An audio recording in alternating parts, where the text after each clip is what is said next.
Hey friends, welcome to day 14 of my archaeological site advent, where every day I am bringing you a video of an archaeological site that I think you should know about. I am filming this after work instead of before work, hence the exhaustion.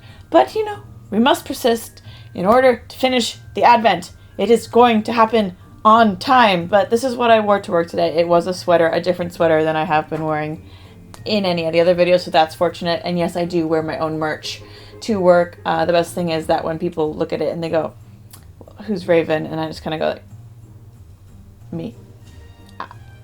I'm Raven." Do they subscribe? Not always, but hey, at least gets the name out there. Today we are visiting the big giant heads, and if you don't get that third rock from the sun reference, either you are too young or I am too old.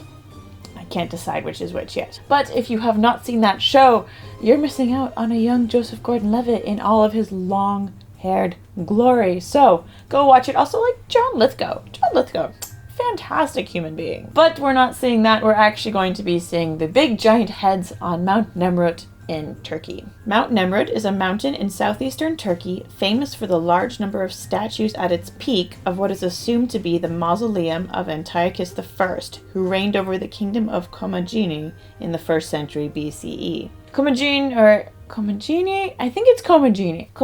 was one of the kingdoms founded north of Syria after the breakup of Alexander the Great's very massive empire. Antiochus ornamented his mountain summit tomb sanctuary with huge statues of deities measuring 8 to 9 meters high, as well as sculptures of lions and eagles. The official name for this monument is the Hierothesion, and it is one of the most ambitious construction projects that happened during the Hellenistic period. This religious sanctuary was part of Antiochus I's political program to revive Persian traditions within Commagene. And in doing this, he merged and adjusted the political and religious traditions of Cappadocia, Pontus, and Armenia. So at Mount Nemrut, you can actually see the result of this Greco-Iranian hybrid pantheon that he was doing, and I think it's a really smart political move on his part. Antiochus also commissioned relief sculptures to showcase his apparent paternal Persian ancestors as well as his maternal Macedonian ancestors. Very smart move over there, Mr. Man, to just, make sure you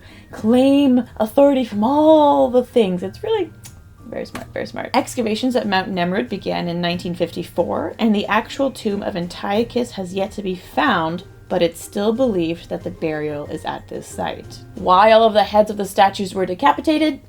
I don't know, they might have all just fallen off, but they do make for some pretty cool pictures. If you like that video, go ahead and smash that like button down below. Don't forget to hit that subscribe button to make sure you don't miss out on the rest of the videos of the Advent. And if you haven't seen all of the Advent videos yet, make sure to check out the playlist.